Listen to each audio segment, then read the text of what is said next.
আপনি আপনার স্ত্রীর কাছে বসে আছেন, একটা ফুরফুরে মনে আনন্দ চিত্তে স্ত্রীর সাথে আলাপ করছেন, তার সাথে আপনি ভাব আদান প্রদান করছেন, আল্লাহর আরশ পর্যন্ত খুশি হয়ে যায়। সুবহানাল্লাহ, আল্লাহর আরশ পর্যন্ত খুশি হয়ে যায়। যতক্ষণ পর্যন্ত আপনি এইভাবে আপনার স্ত্রীর সাথে কথা বলতে থাকেন, স্ত্রীর কাছে বসা থাকেন, আপনার আমলনামার মধ্যে সওয়াব লিখতে থাকে।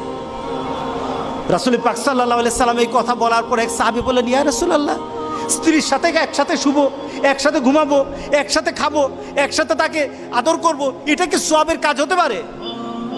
রাসূল পাক সাল্লাল্লাহু আলাইহি সাল্লাম বললেন, আচ্ছা তোমার স্ত্রীকে না নিয়ে তুমি যদি আরেকজন স্ত্রীর কাছে বসে থাকো, আছে কি না? আছে কি না? মজাই লাগে, উনিও খাইবেন, রেডি থাকেন। তুমি অন্য কোন স্ত্রীর পাশে বসে বসে ফিস ফিস ফিস ফিস করলা, মজাই লাগে।